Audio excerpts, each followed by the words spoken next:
I'm so glad to have you on board with us today. Get your Guinness and your Jameson out because we are going Irish today. It's going to be a great show, and I have Evan Money on with us today. You're subbing in for Derrick Chevalier, so thank you so much for being here. Oh, it's an honor, Mary. I'm looking forward to the show. Oh, it's going to be great. And the Morning Buzz will include Bill Hacket, and he's going to talk about the mystery surrounding the plan to repeal and replace the Obamacare. Apparently, it's a shrouded, kind of secret kind of a thing. So also we have tax season, and Joe Domino has some helpful tips and answers on how to get through this tax season and how to really grow our money. So it's going to be great. I'm ready for that. CCN Entertainment star Jordan Utley talks about what's new in the world of entertainment and Hollywood. And our favorite segment, Taste of Sunrise. We're celebrating St. Patrick's Day with Patrick O'Neill of Limerick's Tavern. Doesn't get any more Irish than that. Before we go any further, we'd like to thank our sponsors and our advertisers for making the show possible. Foothill Transit, San Gabriel Valley Economic Partnership, Pasadena Federal Credit Union, EH Financial, Ganal Lumber, Siren Arts Productions. Thank you for your support. We love our sponsors like EH Financial. Visit them online at ehfinancial.com. Sponsor us, and we'll promote you on the show too. Trump has been saying for a long while that he's going to repeal and replace Obamacare. During his address to Congress, he announced that it's on the way out the door. And will the country be better off without Obamacare, or could this cause more problems? Joining us now is Bill Hacket with United Democratic Headquarters in Pasadena to discuss the matter in full. And Bill, can we honestly say that Obamacare was really affordable for everybody?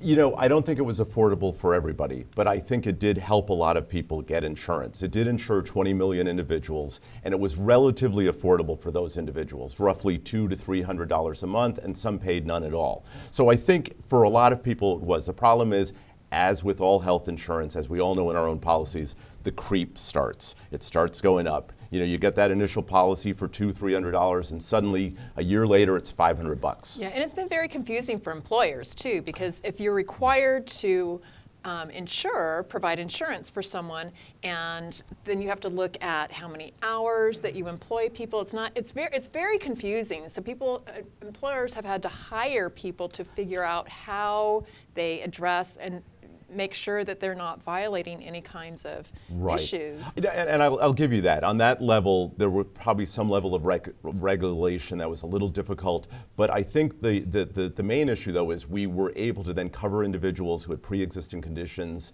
children who couldn't get insurance, who finished college, could stay on their parents' policies until age 26. So I think there's a lot of good. Well, let's think about the timeline with that. It was 2010. We had the 2008, 2009 crisis. Yes. We're trying to tip back into a better economy. And so absolutely, those kids were covered, and I think it made families feel a lot better. So there were definitely some great things within the program.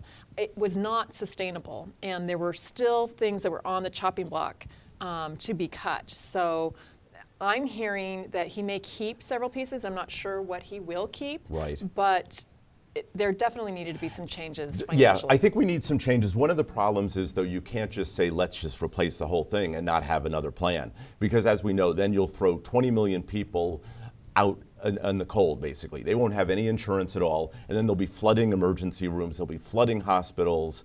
And their conditions will get worse, costing us more money in the long run. So I think let's do this, Bill. So I think we can agree. Really, all that Obamacare did was force employees to cut all their employees down to 39 hours so they couldn't be full time. So I know you guys, United Democrat, but you have a solution. So give us some quick tips for Trump. What you'd like to I think fix. For Trump is keep all of the key positions, all the key provisions, but don't just go to a tax credit system, because that doesn't benefit a lot of people. Let's face it, if someone says to you, I'm going to give you a $200 tax credit, but for a family of four it costs you $1,000 a month or $1,200, that's not going to help anyone. So let's be realistic. So if you're going to give tax credits, make sure that it really does fill the gap. And maybe you need to give subsidies to individuals, but let's not throw people out in the street, which is a typical, and I'm going to hit them here, a typical Republican way of doing things. We don't care about, look, you have a cabinet full of billionaires. They don't care about me, they don't care about you, and they don't care about people who live in Pasadena and at our poverty level. Well, they don't know you, but... Yeah, no, they don't, and they probably don't want to know But they need to. But the fact of the matter is, too, that there are some items that we don't know. I mean, it's so uncertain right now as far as what will be taking place and what's moving forward. Right. And we will have opportunities to put different monies aside in some of the health savings accounts and that sort of thing. So those are Right. new things that Right. are coming into play, and I think will be really helpful. Yeah. So they do add into Yeah. some of those tax I credit think, opportunities. I think the thing, though, that's really difficult for me is you see someone like Paul Ryan, and who's obviously just so in love with himself. He probably never passed a mirror that he didn't like, and yet he can't seem to even come up with a proposal after he's been in Congress all of these years. They had nothing ready. So I mean, to sort of criticize President Obama but to not have anything ready is a little bit off the mark. And I think we all agree I think on they that. got something, Bill, but yeah. the big We'll grand see. reveal. Thanks so much for Oh, being you're with welcome. us. Appreciate it so much. Yes, pleasure. All right, thanks. Coming up, some changes to filing taxes are coming up with the new administration, but how will they impact this year's taxes for those that are waiting to the last minute? Absolutely. Joe Domino joins us to clear up some and any questions about that and give us some help about tax preparation tips next.